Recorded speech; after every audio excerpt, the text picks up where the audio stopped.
আজি আপোনালোকৰ মাজলৈ অন্য এটা নতুন ৰেচিপি লৈ আহিছোঁ। ৰেচিপিটো হৈছে ভাতকেৰেলা পুৰ। ভাতকেৰেলা 3টা লৈছোঁ মই পুৰ বনাম বুলি।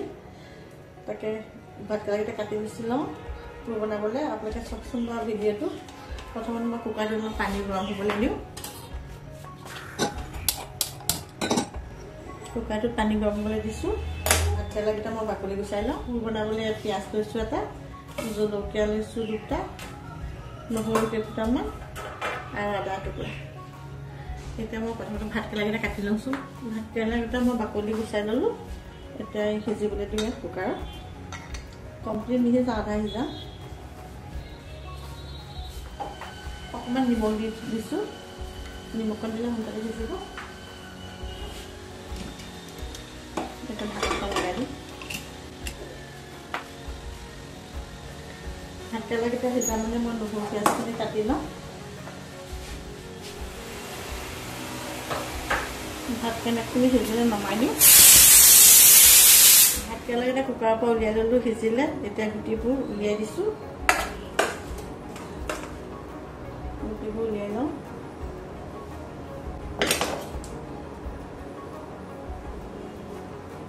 গুটিবোৰ সাৱধানে উলিয়াব লাগিব যাতে ভাতকেৰেলা টুকুৰা ফাটি নাযায়। চামুচ এখন দি লাহে লাহে এই ভাতকেৰেলা টুকুৰা ওলাইছে ভাতকেৰেলা গুটিকেইটা ধুনীয়াকৈ। ভাতকেৰেলাটো খালি ভালকৈ সিজিব দিব নালাগে। বইল কৰোঁতে অলপ সিজোতে নমাই দিব লাগে, নহ'লে বেছি সিজিলে ভাতকেৰেলা টুকুৰা টুকুৰকৈ ফাটি যাব আৰু গুটিকেইটা উলিয়াব নোৱাৰিব। গুটিকেইটা তেতিয়া হেৰি হৈ যায় আৰু ভাতকেৰেলাটো সিজি গ'লে আৰু পিটিকা নিচিনা হৈ যায়, পিটিকি খোৱাৰ নিচিনা। সেইকাৰণে ভাতকেৰেলাটো সিজোৱাটো এটা জোখতে ৰাখিব লাগে। এয়া দেখিছেনে ধুনীয়া ধুনীয়াকৈ গুটিবোৰ ওলাই গৈছে। ইয়াৰ ভিতৰত এতিয়া এই ভাতকেৰেলা গুটিখিনি গুটি ওলালে এইকেইটা ভাতকেৰেলা মই এতিয়া এইখিনি ভালদৰে পিঁয়াজৰ লগতে গুড়ি কৰি ল'ম। চপা মেচিনটোত এইখিনি গুড়ি কৰি লৈছোঁ। ভাতকেৰেলা গুটি, পিঁয়াজ, নহৰু, জলকীয়া, আদা এইখিনি ভালদৰে বেছিকৈ মিহি কৰা নাই, আধা পিচা কৰি লৈছোঁ। এইখিনি মছলাখিনি মই সৰু কেৰাহীখনতে ভাজি লৈছোঁ। টিটকা কেৰাহী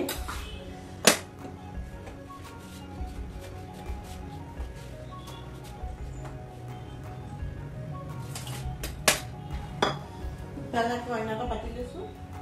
বেচন লৈছোঁ 2 চামুচ।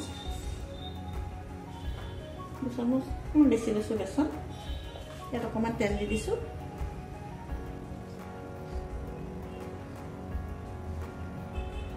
তেলত জনি গুটি কেইটামান দি দিছোঁ।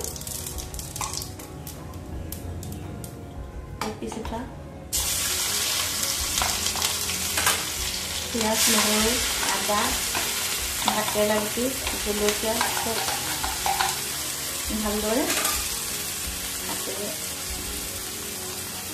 ভাজি ল'ম। দেখিছেনে বাৰু ইমান ধুনীয়া হৈছে গুড়িখিনি।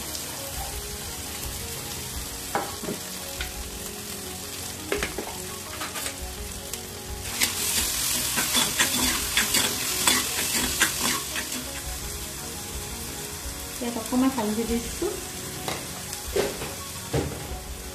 অকণমান নিমখ দি দিছোঁ।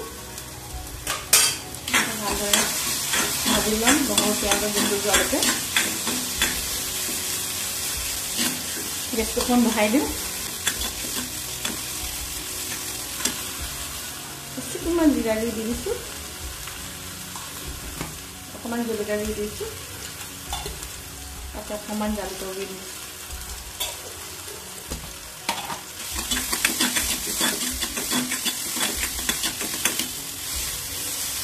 বনাবলৈ যিমান মেহনত নহয়, খাবলৈও সিমানেই সুন্দৰ হয়।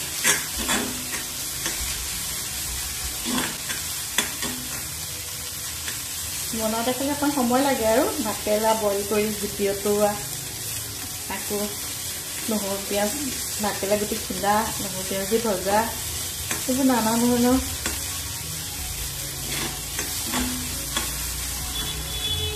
আকৌ এয়া বেচন লৈছোঁ। বেচনত অকণমান হালধি গুড়ি দি দিওঁ, অকণমান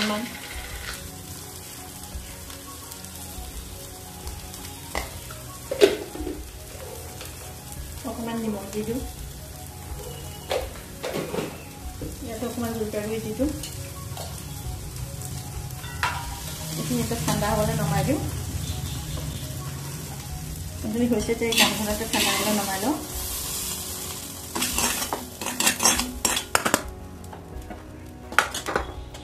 এইফালে আকৌ বেচনখিনি গুলি লওঁ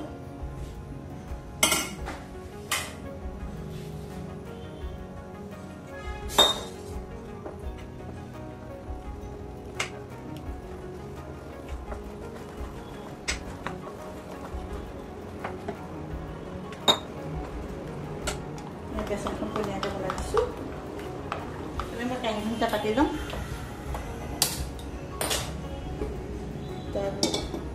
কেৰাহীখন গৰম হ'ব দিছোঁ ইয়াতে দুটামান কাঞ্জিয়া গুটি দি দিছোঁ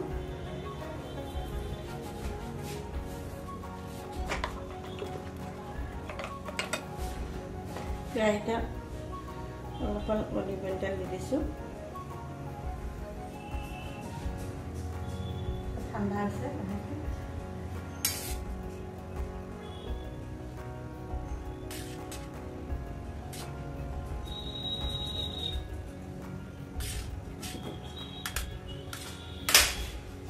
एक पिस धुनियाके হৈ গৈছে এটা মই তেলত পিচি দি যাম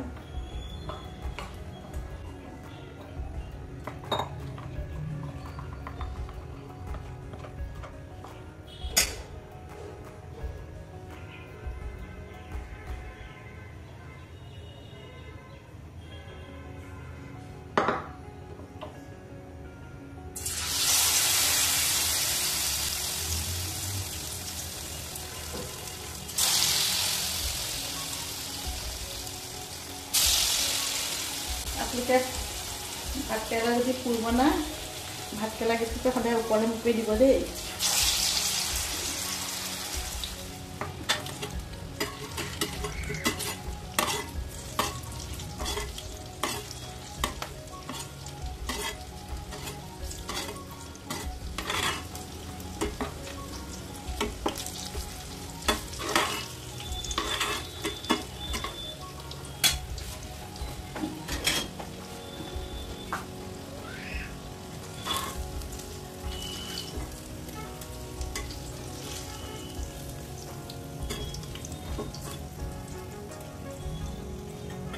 आपलोके भिडिओ चाই কেনেকুৱা পাইছে মোক জনাব যদি ভিডিওটো চাই ভাল পাইছে লাইক কৰিব শেয়াৰ কৰিব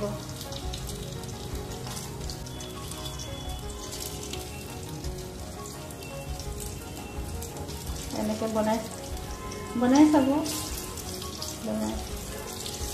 খাবলৈও ভাল লাগিব এতিয়া ভাতকেৰেলা সিজনি